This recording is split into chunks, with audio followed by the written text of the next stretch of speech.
माननीय उपसभापति महोदय, अभी भूपेंद्र यादव जी ने महामहिम राष्ट्रपति जी के अभिभाषण के धन्यवाद प्रस्ताव पर जो अपने विचार रखे हैं, मैं उसका अनुमोदन करने के लिए खड़ा हुआ हूं। हम सब ने राष्ट्रपति महोदय का जो अभिभाषण सुना और दोबारा ये सरकार आने के बाद विगत 6 महीने में जो कुछ भी कार्य हुए, निर्णय हुए, उस पर सदन के दोनों तरफ बैठे हुए लोगों के विचार अलग अलग हो सकते हैं, मत अलग अलग हो सकते हैं, परंतु एक चीज ऐसी है जिससे इस सदन में बैठा हुआ हर एक व्यक्ति और राजनीतिक क्षेत्र में कार्य कर रहा हर एक व्यक्ति प्रभावित है आज के समय में। वो क्या है?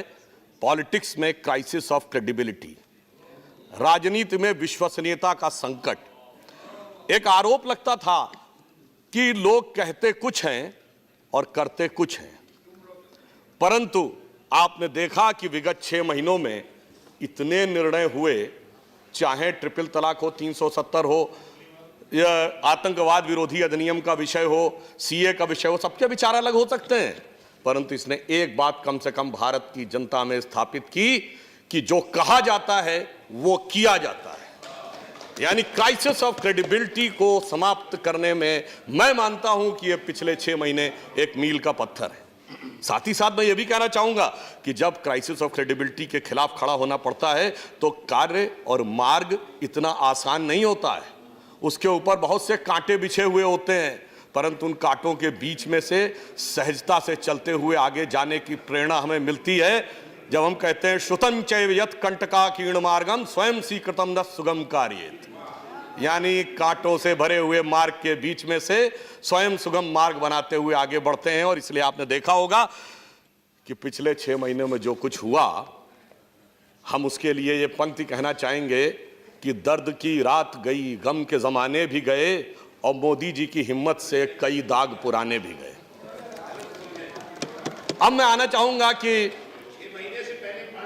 नहीं साहब, 6 महीने में वो कुछ हुआ है, राष्ट्रपति महोदय ने 6 महीने में के विषय में बोला है।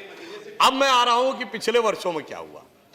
अब देखिए, राष्ट्रपति महोदय ने अपने अभिभाषण के बिंदु क्रमांक 59 और 60 पर एक विषय का उल्लेख किया, वो था कि प्रशासनिक सुधार और प्रशासन की सुगमता। जब भी कोई सरकार काम करेगी तो मानी हुई बात है कि सबसे महत्वपूर्ण विषय होता है कि एडमिनिस्ट्रेटिवली चीजों को किस ढंग से बेहतर किया जा सके, प्रशासनिक व्यवस्था को कैसे सुगम किया जा सके। तो राष्ट्रपति महोदय ने अपने अभिभाषण में कहा कि इसके लिए 3 बिंदुओं की आवश्यकता होती है। एक, कार्य क्षेत्र का मनोविज्ञान बदलने का प्रयास करना, ट्रांसफॉर्मिंग द वर्क कल्चर। दूसरा, आधुनिक तकनीक का प्रयोग करना, यूजिंग द मॉडर्न टेक्नोलॉजी। और तीसरा होता है जमीनी स्तर पर सरकारी व्यवस्थाओं और प्राइवेट व्यवस्थाओं के बीच में एक स्वस्थ प्रतिस्पर्धा का निर्माण करना, promoting a healthy competition at the grass root level. अब आप देखिए, जब प्रशासन हम शुरू करेंगे तो आज तक की सरकारें यह विचार करती रहीं कि कार्य को और बेहतर ढंग से संपादित करना है तो कुछ एक और नए नियम बना दिए जाएं, परंतु आने के साथ अब मैं बताना चाहूंगा, विगत 5 वर्षों में सरकार ने सबसे पहले यह ढूंढा कि कौन कौन से ऐसे नियम हैं जो अप्रासंगिक हो गए हैं, प्रशासनिक व्यवस्था के लिए कालबाह्य हो गए हैं, रिडंडेंट हो गए हैं। तो विगत 6 महीनों में हटाए गए 58 नियमों के साथ मिलाकर 1500 ऐसे नियम हैं जो पूरी तरीके से सरकार ने समाप्त किए, जिसके द्वारा प्रशासनिक व्यवस्था ज्यादा बेहतर ढंग से चल सके। आप सभी ने देखा कि कर्मचारियों के चयन में, चाहे इंटरव्यू को समाप्त करना हो या अभी हाल ही में बजट में नेशनल रिक्रूटमेंट एजेंसी को स्थापित करना हो ताकि बेहतर, सुगम और पारदर्शी तरीके से चयन हो सके, अथवा सर्वोच्च स्तर पर जहां इस वैश्विक युग में हमें उच्च स्तर की दक्षता चाहिए, व्यावसायिक दक्षता, प्रोफेशनल कॉम्पिटेंस चाहिए, तो उसके लिए लेटरल एंट्री का विषय हो। इस प्रकार के बड़े प्रशासनिक कदम विगत 5-5.5 वर्षों में सरकार ने उठाए। इसके साथ साथ जब आधुनिक टेक्नोलॉजी की बात होती है, जैसा भूपेंद्र जी ने कहा कि डिजिटल टेक्नोलॉजी का कैसे प्रयोग किया जाए, उसके लिए आवश्यक था कि पहले उसके उपादान तो बना लिए जाएं। इसलिए आप याद करिए, आदरणीय सभापति महोदय जी, मैं याद दिलाना चाहता हूं कि 15 अगस्त 2014 को जब प्रधानमंत्री जी ने अपना पहला उद्बोधन दिया था लाल किले से, तो उन्होंने क्या विषय उठाया? जनधन। यानी वहीं से उन्होंने यह संकल्प लिया कि जो 50% लोग बैंक से जुड़े हैं, यदि हम उसे 100% पहुंचाएंगे तो वह उपादान बनेगा, वह आलंबन बनेगा जो सीधे कम से कम विकास के स्रोतों को संबंधित व्यक्ति तक पहुंचा सकेगा। और इस दूसरी पारी में आते हुए हम डायरेक्ट बेनिफिट ट्रांसफर यानी प्रत्यक्ष लाभ हस्तांतरण के द्वारा उन लोगों के हाथ में सीधे और संपूर्ण सरकारी लाभ पहुंचाने में सफल हो रहे हैं। ये एक हमारी बड़ी उपलब्धि थी। इतना ही नहीं, जो सिविल सर्विसेज हैं उनमें कॉमन फाउंडेशन कोर्स सभी प्रकार की सिविल सर्विसेज के लिए, और यह भी इसी के साथ साथ यह भी ध्यान रखा गया कि जो लोग दिव्यांग हैं, जिनके बच्चे दिव्यांग हैं, उन कर्मचारियों के शैक्षिक व्यय के ऊपर मिलने वाली सुविधा को दुगना करने का प्रयास किया गया। दूसरी तरफ जो अक्षम अधिकारी हैं उन्हें व्यवस्था से बाहर किया गया, चाहे रिटायर्ड हुए अथवा कार्रवाई की गई। तो अगर हम देखें तो प्रशासनिक व्यवस्था को सुगम करने के लिए सरकार ने बहुत बड़े स्तर पर कार्य किए 5 वर्षों में, और इन 6 वर्षों में उसको आगे बढ़ाया। अब महत्वपूर्ण बात यह रही कि पिछले वर्ष दिसंबर में हम सब आदरणीय अटल जी के जन्मदिन को गुड गवर्नेंस डे के रूप में मनाते हैं, और 25 दिसंबर 2019 को गुड गवर्नेंस डे के दिन सरकार ने एक निर्णय लिया कि अब एक गुड गवर्नेंस इंडेक्स होगी जो राज्यों और केंद्र शासित प्रदेशों यानी यूनियन टेरिटरीज के बीच में एक स्वस्थ प्रतिस्पर्धा का निर्माण करेगी कि कौन कितना बेहतर प्रशासन चला रहा है। इसके लिए 10 क्षेत्रों का निर्धारण किया सरकार ने और 50 इंडिकेटर्स को तय किया। वो 10 क्षेत्र हैं: agriculture, commerce and industry, human resource development, public health, infrastructure, economic governance, social welfare, judiciary and public security, environment and citizen centric governance.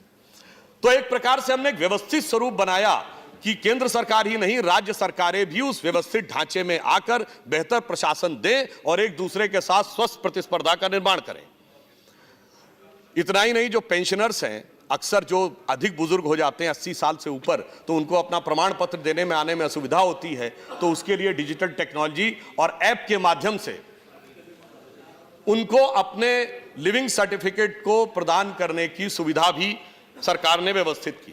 हम सभी जानते हैं, विषय प्रधानमंत्री जी कई बार बता चुके हैं कि सरकारी कार्यों में जो छोटी चीजें हैं उनके द्वारा, जो जेम के द्वारा कार्य किया जा रहा है, उससे अब तक 40,000 करोड़ रुपए का गवर्नमेंट रेवेन्यू का उपयोग उसमें किया जा चुका है। अभी भूपेंद्र जी ने इस बात में बताया, मैं उसके विस्तार में नहीं जाता हूं। फाइनेंशियल सेक्टर में जितने बड़े रिफॉर्म्स हुए हैं, टैक्स के बड़े रिफॉर्म से लेके हाल ही में अभी जब बजट आया तो इनकम टैक्स पेयर्स चार्टर यानी टैक्स पेयर चार्टर की भी एक बात हुई है कि टैक्स पे करने वाले को अपने अधिकार के संरक्षण करने और व्यवस्था में पारदर्शिता को देखने का अधिकार प्राप्त होगा। ये एक और बड़ा प्रशासनिक सुधार है। मैं यह भी कहना चाहूंगा कि जब हम बड़े विकास की तरफ आगे बढ़ते हैं तो प्रशासनिक सुधार के साथ नई व्यवस्थाओं को भी देखना पड़ता है।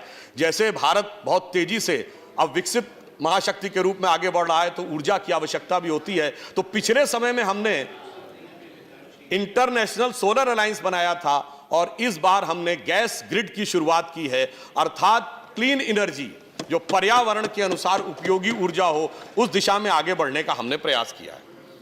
अब इसका उल्लेख भी उन्होंने किया, यदि हम देश के सुदूर कोने में खड़े हुए किसी ग्रामीण गरीब मजदूर किसान झुग्गी झोपड़ी के इंसान के हाथ में शक्ति देना चाहते थे, तो भारत की सुरक्षा की शक्ति जो सैन्य बलों के हाथ में है, उनमें भी सुगम संचालन के लिए बेहतर समन्वय की व्यवस्था भी करना चाहते थे। तो एक बहुत बड़ा एडमिनिस्ट्रेटिव रिफॉर्म यह भी हुआ कि दुनिया के लगभग सभी बड़े देशों में CDS है, चीफ ऑफ डिफेंस स्टाफ, परंतु वह हमारे यहाँ नहीं था और वो व्यवस्था की शुरुआत हुई। तो इससे हमारी सुरक्षा व्यवस्था भी एक रूपता के ढंग से आगे बढ़ सकती है। इसलिए मैं कहना चाहूंगा सभापति जी कि जब हमने प्रशासनिक सुधारों की बात की तो DBT से लेके GST और GST से लेके CDS तक कोई भी क्षेत्र हमने छोड़ा नहीं, क्योंकि मोदी जी का यह विचार है कि बाकी लोग तो कहते हैं मुझे अमुक वर्ग के लिए करना है, अमुक क्षेत्र के लिए करना है, कुछ लोग कहते हैं बहुत लोगों के लिए करना है, परंतु हमें सबके लिए करना है, क्योंकि हमारा सिद्धांत है सर्वे भवन्तु सुखिनः। अब इन विचारों की प्रेरणा भी स्वतंत्रता संग्राम के महान नायकों और संविधान में जिन लोगों ने योगदान दिया उनसे हमें मिलती है। जैसा कि अभी बताया गया कि लोकमान्य तिलक जी के पुण्यतिथि का शताब्दी वर्ष है ये। उन्होंने कहा था स्वराज्य हमारा जन्मसिद्ध अधिकार है। अगर देखा जाए, हम सब ने किताबों में एक शब्द पढ़ा था कि उनके लिए कहा जाता था वो भारतीय असंतोष के जनक थे। मैं कहना चाहूंगा यह उचित नहीं है, कहना चाहिए वह भारतीय स्वराज्य के उद्घोषक थे। और महत्वपूर्ण बात क्या है, जब उन्होंने यह बात कही थी तो मेरे विचार से, कांग्रेस इतनी पुरानी पार्टी, उन लोगों को ध्यान होगा तिलक जी के विचार को क्या कहा गया था। यह तो थोड़ा राइट विंग फंडामेंटलिस्ट बात है। उस समय तक तो विचार यह था कि एग्जीक्यूटिव काउंसिल में अधिक से अधिक कंसेशंस प्राप्त कर रहे हैं। स्वराज्य का विषय एकदम नया विषय था कि एक नया विषय ले आया गया। कांग्रेस को 25 साल लगे उस स्वराज्य के विषय को अंगीकार करने में, जब 26 जनवरी 1930 को लाहौर कांग्रेस अधिवेशन में रावी के तट पर स्वराज्य का वह प्रस्ताव पारित हुआ तिलक जी के यह संसार छोड़ने के 10 साल बाद। मगर वह स्वराज का वह कार्य उनकी शताब्दी के पूरे होने के बाद हम उसका वहन करेंगे और उसको अंतिम मुकाम तक पहुंचाएंगे। अब मैं यह भी बताना चाहता हूं थोड़ा सा एक विषय पे, आजकल एक बड़ी चर्चा होती है, बड़ा राइट विंग है, बड़ा फंडामेंटलिस्ट है। मैं कहना चाहूंगा जब तिलक जी ने कहा तो उनको थोड़ा एक्सट्रीम बात कही गई थी, एक्सट्रीमिस्ट। मगर हर 20 साल में ये परिभाषाएं बदल जाती हैं। 1905 में उन्होंने कहा और 1925 और 30 आते आते लोकमान्य तिलक जी के साथी गोखले जी के शिष्य महात्मा गांधी, उनके नेतृत्व में स्वराज आंदोलन एक यथार्थ हो गया। यानी जो एक्सट्रीम राइट विंग कहा जाता था वो अब रियलिटी और मॉडरेट हो गया था। अब कांग्रेस में एक्सट्रीम राइट विंग कौन थे? मदन मोहन मालवीय, पुरुषोत्तम दास टंडन जी, यहां तक कि यह कहा जाता था जिनको सो कॉल्ड हिंदू लाइनिंग वाले लोग कहते थे, सरदार पटेल जी, राजेंद्र प्रसाद जी, कन्हैयालाल माणिकलाल मुंशी जी। और 20 साल गुजरे, आजादी मिल गई, ये सब सरकार के हिस्से हो गए। जिसे आप राइट विंग कहते थे वो आप मॉडरेट हो गए। अब राइट विंग कौन था? जो आप हमारे संस्थापक लोगों पे कहते थे, श्यामा प्रसाद मुखर्जी जी, दीनदयाल उपाध्याय जी, सांस्कृतिक राष्ट्रवाद। और 20 साल गुजरे, सांस्कृतिक राष्ट्रवाद स्वीकार्य हो गया। लोहिया जी ने कहा कि मैं राष्ट्रवादी समाजवादी हूं और दीनदयाल जी ने कहा मैं समाजवादी राष्ट्रवादी हूं। अब राइट विंग के प्रतीक कौन थे? 70 के दशक में अटल बिहारी वाजपेयी जी, हिंदू तन मन हिंदू जीवन रग रग हिंदू मेरा परिचय। और 20 साल गुजरे, 90 का दशक, अब अटल जी स्वीकार्य थे, अब अडवाणी जी राइट विंग थे। और 20 साल गुजरे, 2010 का दशक, अब अडवाणी जी स्वीकार्य थे, मोदी जी आपको नजर आते हैं। मगर इस पूरे 100 साल के कार्यक्रम को देखिए तो व्यवस्थाएं क्रमशः उस दिशा में आगे बढ़ रही हैं जिसे हम राष्ट्रवाद कहते हैं, आप राइट विंग कहते हैं। तो काल चक्र की इस गति को भी आपको समझना चाहिए। अब मैं एक और बात बताना चाहता हूं। मैंने बचपन में पढ़ा था कि जब तिलक जी आए 1916 के लखनऊ कांग्रेस अधिवेशन में, तो 1907 में नरम दल और गरम दल का सूरत में विभाजन हो गया था और 1916 के लखनऊ कांग्रेस अधिवेशन में दोनों में समन्वय हुआ। परंतु दोनों के रूप में सहज स्वीकार्य लोकमान्य तिलक थे। और स्थिति यह थी कि लखनऊ के चारबाग रेलवे स्टेशन पे जब उनकी ट्रेन आई तो उनके लिए जो बग्घी लगाई गई थी और यह था कि उस बग्घी में वो जाएंगे सभा स्थल पे, वो मोती नगर में था सभा स्थल, और मुस्लिम लीग ने अपना अधिवेशन रफाहे आम क्लब में किया था। परंतु क्या हुआ कि तिलक जी आकर बग्घी की तरफ बढ़े और एक नवयुवक ने जाकर बग्घी से घोड़े को खोला और स्वयं जुट गए। और देखते देखते तमाम नवयुवक आके जुट गए। और वो जो पहला नवयुवक जिन्होंने बग्घी खोलकर अपने को घोड़े की जगह लेकर चलना शुरू किया था वो थे शहीद राम प्रसाद बिस्मिल। तो ये इस बात का प्रतीक है कि वो किस प्रकार से इंस्पायर करते थे। अब आजकल भी राम प्रसाद बिस्मिल जी की बातों का बड़ा उल्लेख हो रहा है, कई जगहों पे प्रदर्शनों में बड़े चित्र दिख रहे हैं और बोला जा रहा है सरफरोशी की तमन्ना अब हमारे दिल में है, देखना है जोर कितना बाजुए कातिल में है। मगर आज जिन मुद्दों को लेकर जिन तरीके से जिस प्रकार के विचार व्यक्त किए जा रहे हैं उसे देखकर तो मुझे लगता है कि सरफरोशी की तमन्ना अब हमारे दिल में है और बिस्मिल काश आते आज तुम हिंदुस्तान, देखते तो प्रोटेस्टर सारे क्या टशन और थ्रिल में है। इसलिए मैं कहना चाहता हूं जो लोग आज उनके बारे में विचार कर रहे हैं, उन्होंने उन विचारों को पढ़ा समझा नहीं। अब फिर क्या विचार शुरू हो जाता है? संविधान के अनुसार कार्य होना चाहिए। संविधान ने सबको अधिकार दे रखे हैं, संविधान ने सबको मौलिक अधिकार दे रखे हैं और उन मौलिक अधिकारों के अनुसार सारे कार्य होने चाहिए। अब आजकल जब संविधान के अनुसार कार्य करने की बात आती है सभापति महोदय, तो मुझे ध्यान आया कि संविधान को देखा जाए, संविधान की मूल प्रति पर भी थोड़ी दृष्टि डाली जाए। जब संविधान के मूल प्रति के उस हिस्से को देखा जिसमें मूल कर्तव्यों, मूल अधिकारों की बात है, तो संविधान सिर्फ एक किताब से लिखी, एक अक्षरों से लिखी हुई किताब नहीं है। वो एक जीवंत प्रेरणा का स्रोत है जिसके अंदर एक मूल्य होते हैं। इसीलिए जब यह संविधान बना तो यह विचार किया गया केवल लिखे हुए शब्दों से नहीं, इसके अंदर कुछ प्रेरणा के स्रोतों की अभिव्यक्ति भी होनी चाहिए। तो उसमें कई चित्र डाले गए और नंदलाल बोस जो कि प्रख्यात चित्रकार थे, उन्होंने डाला। तो मैंने देखा कि जिस हिस्से में अगर आप देखें अधिकारों का वर्णन है, उसके ऊपर चित्र किसका बना है? उसके ऊपर चित्र बना हुआ है भगवान राम का। अगर आज हम ये बात कहें, ये चित्र मैं दिखाना चाहता हूं संविधान की मूल प्रति में, आज भगवान राम का विषय अगर किसी सरकारी पुस्तक के ऊपर भी आ जाए तो मेरे विचार से बहुत बड़ा वितंडावाद खड़ा हो जाएगा। परंतु संविधान निर्माताओं के विचार में सारे अधिकार मर्यादा की सीमा के अनुसार हैं। शायद इसीलिए उन्होंने उस पृष्ठ के ऊपर भगवान राम के उस चित्र को रखा। और आपने यह भी देखा कि भगवान राम का विषय, राम जन्मभूमि का विषय भी सभी मर्यादाओं और व्यवस्थाओं को पूर्ण करते हुए मर्यादा पुरुषोत्तम का विषय पूरी मर्यादा के साथ अपने मुकाम तक पहुंचा।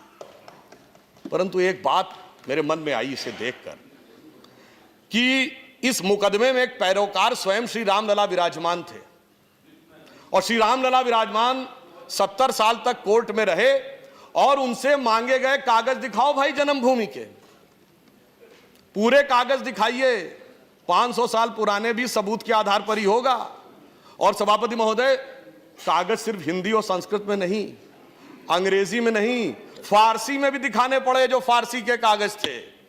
और यह प्रमाण है, हमारे विरोधी पक्ष में तो कपिल सिब्बल जी उस विषय में रहे, उन्होंने वो फारसी के कागज देखे होंगे। कहावत है ना, हाथ कंगन को आरसी क्या, पढ़े लिखे को फारसी क्या। उन्होंने दिखाया और जो लोग काफी ऊंचे ऊंचे हाथ उठाकर कहते थे कागज और सबूत के आधार पे ही रामलला जहां विराजमान है वह तय होगा, किसी यकीन पे नहीं तय होगा, वो आज कहते हैं हम जहां विराजमान है वहां मान लो, कागज दिखाने की जरूरत नहीं। इसे देखकर तो मुझे सभापति जी ऐसा लगता है कि शायद रामचंद्र कह गए सिया से ऐसा कलयुग आएगा कि रामलला तो कागज देंगे बाकी कोई ना दिखाएगा। अब मैं इसके आगे ये कहना चाहता हूं कि आज नहीं, वो तो बहुत लंबे समय तक हो चुका। अब मैं ये कहना चाहता हूं, अभी जिस बात का उल्लेख भूपेंद्र जी ने किया 2003 की समिति का, उसका उन्होंने उल्लेख कर दिया कि सिटीजनशिप अमेंडमेंट एक्ट के लिए 2003 में जो कमेटी बनी थी मिनिस्ट्री ऑफ होम अफेयर्स की, जिसकी अध्यक्षता प्रणब मुखर्जी जी कर रहे थे, उन्होंने सदस्यों के नाम भी बता दिए। उसमें सिर्फ 2 पॉइंट मैं ऐड करना चाहूंगा। उसमें एक सदस्य श्री जनेश्वर मिश्र भी थे, जिन्हें छोटे लोहिया कहा जाता था। मेरे विचार से आज कोई भी समाजवादी यह दावा नहीं कर सकता कि वो श्री जनेश्वर मिश्र जी से बेहतर संवैधानिक, सामाजिक या राजनीतिक समझ रखता हो। और उस कमेटी के रिपोर्ट के बिंदु क्रमांक 9 में एक महत्वपूर्ण बात लिखी थी। उसमें लिखा था बांग्लादेश की माइनॉरिटीज को रिफ्यूजी कैटेगरी में देना है सिटीजनशिप, और आगे लिखा था मेजॉरिटी को रिफ्यूजी कैटेगरी में नहीं देना है। अब आप ये बताइए, वो 2012 का असम कांग्रेस का अधिवेशन देख लें, 2012 का तरुण गोगोई जी का वक्तव्य देख लें, 2003 का मनमोहन सिंह जी का सदन में दिया वक्तव्य देख लें, या 2013 का कोझिकोड का कम्युनिस्ट पार्टी का अधिवेशन देख लें, वो सब तो ठीक है। जब संसदीय समिति में उन सारे महत्वपूर्ण लोगों ने लिखा कि इसको देना है, इसको नहीं देना है, तो उसके बाद तो मैं निशब्द हो जाता हूं सभापति महोदय। जो समझ में नहीं आता है, लिखे हुए शब्द को देखूं या बोले हुए शब्द को देखूं? और जब लिखे हुए शब्द और बोले हुए शब्द में इतना अंतर आता है तो मुझे वही याद आता है कि देख तेरे संसार की हालत क्या हो गई, भगवान कितना बदल गया इंसान। अब मैं अगर वो यील्ड करते हैं, नहीं fails, then I have no problem. अब मैं अपने वक्तव्य पूरा कर लूं, उसके बाद आप जो उचित समझें। सभापति जी, अब मैं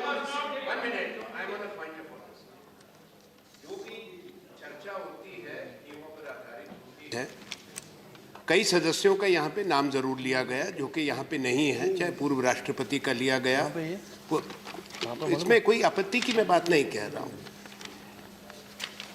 हमारे वर्तमान सदस्यों का भी नाम लिया गया, वो सदन में जब दूसरे पक्ष बोलेगा उस बात को स्पष्ट करेंगे। सदन में ये भी कहा गया जो नहीं कहना चाहिए, विपक्षी दल के लिए कोई आप अपनी बात रखें कि जिस तरह से भारतीय राष्ट्रीय कांग्रेस सुप्रीम कोर्ट में पार्टी थी जिसका जिक्र किया जा रहा है, वो बात गलत है। मैं इसको रिकॉर्ड को ठीक करना चाहता हूं। भारतीय राष्ट्रीय कांग्रेस का स्टैंड बड़ा क्लियर रहा था कि जो सर्वोच्च न्यायालय कहेगा उसको हम स्वीकार करेंगे।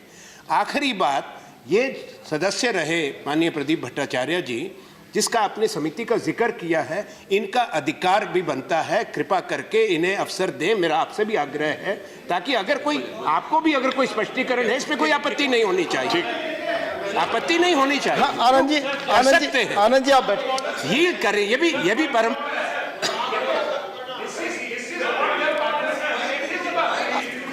मान्य आनंद जी। हाँ ठीक, मैं समझ। हाँ मैं आ रहा। हाँ आप 1 मिनट में कह रहा हूँ। मेरे तथ्यों में कोई ऐसा नहीं था कि कांग्रेस पार्टी, लेकिन जो मैं अगर कोई कांग्रेस पार्टी है तो मैं उस रिकॉर्ड को करेक्ट करता हूँ, लेकिन जिन्होंने आर्गूमेंट किया वो कांग्रेस के नेता थे, इससे आप इनकार नहीं कर सकते। या शाहीन बाग में दिग्विजय सिंह जी गए, वो कांग्रेस के नेता थे, मैंने प्रतिनिधित्व के लिए गया, और वो एक फैक्चुअल बात है जो सबके साथ। ठीक, धन्यवाद। सुधांशु जी आप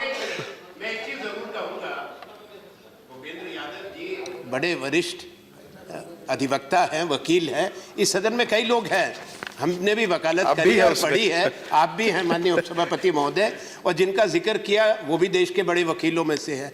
तो वकील किसका मुकदमा की पैरवी करे, वो वकील का एक अपना अधिकार है। माननीय जिस दल से आप हैं, अगर मैं कहूं आपके दल के जिसका किसी का आपने नाम भी लिया, उन्होंने इंदिरा गांधी के हत्यारों की भी वकालत की थी, तो वकील की बात को आपके दल से जोड़ा जाए, ये उचित नहीं होगा। माननीय आनंद जी, मैं वकील नहीं हूं पर वकीलों की बात सुनता हूं बड़ा ध्यान से। प्रदीप जी चूंकि आपने कोई भी वकील अपने तथ्यों की आर्ग्यूमेंट कर सकता है, पर यह नहीं कर सकता है कि आप ये मैटर इसलिए एडजाउन कर दो कि बीजेपी जीत जाएगी, तो वो तो पॉलिटिकल आर्ग्यूमेंट हुई। आपने फैक्ट्स पे कब आर्ग्यूमेंट करी? आपने तो पॉलिटिकल आर्ग्यूमेंट करी, तो इसको पॉलिटिकल ही कहा जाएगा। प्लीज अब माननीय प्रदीप जी को प्लीज, आपकी बात पर कमेटी में चुकी थी, माननीय प्रदीप जी बोलते हैं। Please member, without knowing the fact, he's coming out with a statement that all the members of the committee supported the citizenship amendment bill. These amendments are being supported by all the members of the committee. That is not correct, because I have given the amendments and so many members gave the amendment and dissent note. We have given the dissent note. But the dissent note did not. Let me explain it. Let me explain it. That is written. I have given it in writing. You check up the record. You will find out all these things. Why you are saying that all the MPs agreed with this thing? You are misleading this House. How you can do this thing? I personally did it. धन्यवाद माननीय प्रदीप जी, धन्यवाद। सभापति महोदय, आपने कह दिया। सभापति महोदय, आपने जो कहा, आप रिकॉर्ड में देख ले, मैंने कहीं ये शब्द नहीं बोला कि सभी सदस्य सहमत थे, और यदि वह डिसेंट है वो उनका अधिकार है, डिसेंट तो तत्कालीन चेयरमैन को होगा, और चेयरमैन तो प्रणब मुखर्जी साहब थे। अब अगले विषय पे आते हैं। देखिए, आजकल 2 विषय और उठाए जाते हैं जब सीए का विषय आता है, कि एक तो ये संविधान की भावना के अनुरूप नहीं है, दूसरा भारतीय संस्कृति की भावना के अनुरूप नहीं है। मैं सिर्फ ये कहना चाहूंगा कि हमारी संस्कृति तो वो रही है कि हमने शरण में आए हुए व्यक्ति की रक्षा के लिए ऐसे ऐसे उदाहरण दिए हैं जो विश्व में आपको कहीं नहीं मिलेंगे। भारतीय पुराणों में और बौद्ध जातक कथाओं में राजा शिबी का उल्लेख आता है कि एक कबूतर जिसको बाज पकड़े ले रहा था वो उनकी शरण में आ जाता है और कहता मेरे प्राणों की रक्षा करिए। तो राजा शिबी कहते हैं ठीक है मैं रक्षा करूंगा। वो बाज को कहते हैं अब ये मेरे शरणागत हो गया, अब ये तुम्हें नहीं मिलेगा। तो बाज कहता मैं भी तो आपकी प्रजा हूं, ये मेरा भोजन है, आप मुझे अपने भोजन से वंचित कैसे कर सकते हैं। तो राजा शिबी कहते हैं हाँ ये भी ठीक है, तो अब मैं इसको शरणागत को नहीं छोड़ूंगा, परंतु यदि तुम्हें भोजन चाहिए तो अपने शरीर से उतना ही मांस निकालने को तैयार हो। और चूंकि भगवान उनकी परीक्षा ले रहे थे, ऐसा मान्यता है पुराणों में और जातक कथाओं में कि वो बढ़ता चला गया उसका वेट, और आखिर में राजा शिवी पूरे पलड़े में बैठ गए। और तब भगवान ने प्रकट होकर कहा तुमने शरणागत की रक्षा का पूरा दायित्व निभाया, हम तुम्हारा सम्मान करते हैं। इसीलिए शायद अटल जी ने यह पंक्ति लिखी थी कि मैंने छाती का रक्त पिला पाले विदेश के क्षुधित लाल, मुझको मानव में भेद नहीं मेरा अंतस्थल उर विशाल, शरणागत की रक्षा की है मैंने जीवन भी देकर, विश्वास नहीं यदि आता तो यह साक्षी है इतिहास अमर। अब कहा जाएगा साहब आप शरणागत को दे रहे हैं तो सबको क्यों नहीं दे रहे हैं। तो भारतीय संस्कृति में यदि राजा शिवी के कबूतर की कथा है तो तक्षक नाग की भी कथा है। राजा परीक्षित को श्राप मिला था तो यह था कि कोई सांप आकर उनको मारेगा, उन्होंने पूरी व्यवस्था कर ली थी। और उसके बाद वो फलों के बीच में घुसकर एक छोटा सा सर्प तक्षक अंदर पहुंचने में सफल हो गया और उसने राजा परीक्षित को डस लिया और उनकी मृत्यु हो गई। अब इस बात से सबक लेकर उनके पुत्र राजा जन्मेजय ने एक ऐसा यज्ञ किया था जिसमें सारे के सारे नाग आकर भस्म होने लगे थे। इसलिए मैं कहना चाहता हूं दूध भी पिलाते हैं परंपरा हमारी मित्र, किंतु नाग यज्ञ का विधान नहीं भूले। तो हम घुसपैठिए और शरणागत दोनों का नीर क्षीर विवेक की क्षमता हमें भारतीय संस्कृति परंपरा भी देती है। अब आधुनिक समय में आए तो कहा जाता है कि साहब आप बराबरी का व्यवहार नहीं कर रहे हैं, आप गंगा जमुनी तहजीब के साथ न्याय नहीं कर रहे हैं। तो मैं पूछना चाहता हूं गंगा जमुनी तहजीब कहां से शुरू हुआ ये वर्ड। सबसे पहले ये शब्द प्रयोग होता है जब मुगल शहजादे दारा शिकोह ने अपनी किताब लिखी मंजुमल बहरीन, जिसका मतलब होता दो समुद्रों का विलय। अब आप बताइए दो समुद्रों का मिलन जिसे कहता है वो आदर्श नहीं, बाकी दूसरे लोग आदर्श। अरे इस देश की गंगा जमुनी तहजीब तो ये थी, इस देश की गंगा जमुनी तहजीब तो ये थी कि बुल्ले शाह ने ये बोला था, जो आज किसी को सुनने में बड़ा अजीब लगेगा, कि आज होली खेलूंगी मैं कहे बिस्मिल्लाह। ये बुल्ले शाह ने बोला आज होली खेलूंगी मैं कहे बिस्मिल्लाह। और उन्होंने कहा आगे की लाइन अरबिक वर्ड है, अलस्तु बि रबिकम प्रीतम बोले सब सखियों ने घूंघट खोले, नाम नबी की रतन चढ़ी और बूंद पड़ी अल्लाह अल्लाह, आज खेलूंगी मैं होली कह बिस्मिल्लाह। मगर इसको आपने माना क्या। अब मैं उदाहरण देता हूं, चित्रकूट के घाट की घटना थी कि अब्दुल रहीम खान खाना और तुलसीदास जी दोनों अच्छे मित्र थे, दोनों साथ में थे। तो अब्दुल रहीम खान खाना वो मिट्टी उठाकर अपने सर पे लगा रहे थे, तो तुलसी ने उनसे छंद में पूछा कि आप ये मिट्टी क्यों सर पे लगा रहे हैं। वो गंगा जमुनी तहजीब को अगर आप कहना चाहते हैं तो उन्होंने ये कहा कि धूरी धरत निज शीस पर, अरे ये धूल क्यों सर पे लगा रहे हैं, कह रहीम के ही काज, क्यों कर रहे हैं ये।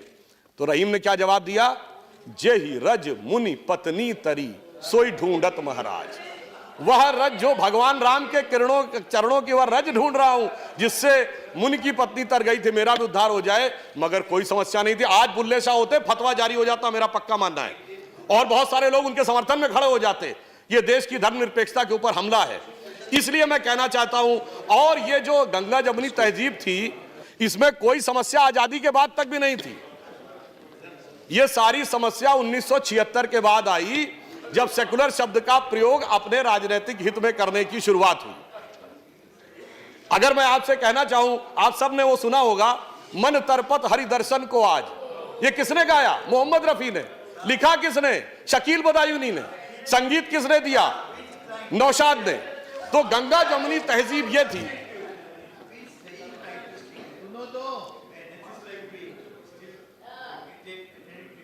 एक सेशन हो जाए, वन डे फुल डे, जो आप अपना धर्म ये कर सकते हैं। नहीं, मैं सिर्फ यह बताना चाह रहा हूं कि गंगा जमुनी तहजीब ये थी, सहयोग तो ये था, मगर इनकी नजर किधर जाती है? जितने मैंने नाम गिनाए, इनके लोगों की कभी जयंती मनाते हुए वो लोग नजर आए जो आज प्रदर्शन करते नजर आ रहे हैं?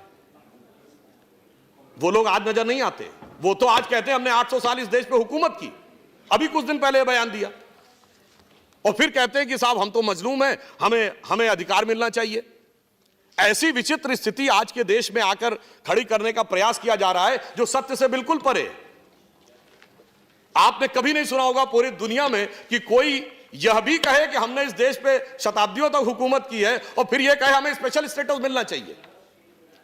मैं पूरी ईमानदारी से एक बात कहना चाहता हूं, जब यह देश आजाद हुआ 1947 में तो 567 रियासतें थी। यह बताइए, आज हम माइनॉरिटी की बात करते हैं, देश की सबसे अधिक पढ़ी लिखी कम्युनिटी कौन है? पारसी, 0.1% की माइनॉरिटी है। सबसे प्रॉस्परस कम्युनिटी कौन है? जैन, 1% की माइनॉरिटी है। सबसे एंटरप्रेन्योर कम्युनिटी कौन है? सिख, 1.8% की माइनॉरिटी है। अगर इन सबको प्रॉस्पेरिटी, एजुकेशन, आगे बढ़ने के सारे अवसर मिल रहे हैं, तो माइनॉरिटी में जो प्रचंड मेजॉरिटी है उसके साथ कैसे समस्या आई, विचार करने का विषय है। और जब देश आजाद हुआ, बताइए, कोई बौद्ध रियासत थी? नहीं। कोई क्रिश्चियन रियासत थी? नहीं। कोई पारसी रियासत थी? नहीं। एक महाराजा पटियाला को छोड़ दे तो सिख रियासतें भी नहीं थी, मगर लाइन लगा के मुस्लिम रियासतें थी। नवाब पटौदी, नवाब रामपुर, नवाब भोपाल, नवाब लखनऊ, हैदराबाद निजाम, जूनागढ़ के नवाब। फिर ऐसे हालात क्यों हो गए कि आज बाकी सब पढ़ाई लिखाई में आगे और बाकी सारी चीजों में आगे और एक ही वर्ग पीछे होता चला गया? मुझे लगता है इसमें दोष इसका भी है कि ये जो सियासत की गई ना, अदावत की और मोहब्बत की।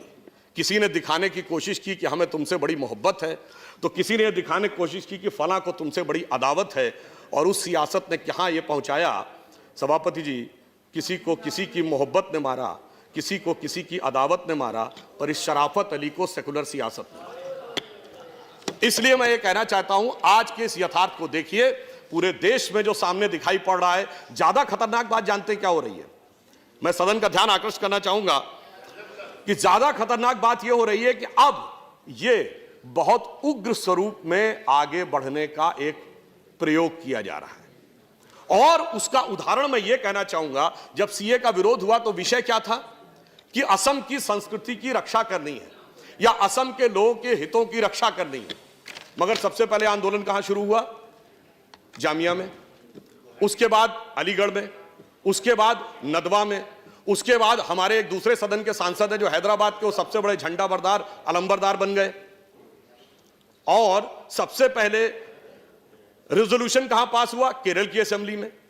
अब बहुत ही सहजता से समझा जा सकता है, इसमें कोई रॉकेट साइंस नहीं है कि ये। और सुनिए, फिर उसके उपरांत क्या हुआ सभापति महोदय? ये सारे विषय गौण हो गए। पता नहीं कौन कौन से विषय आने लगे उसके अंदर।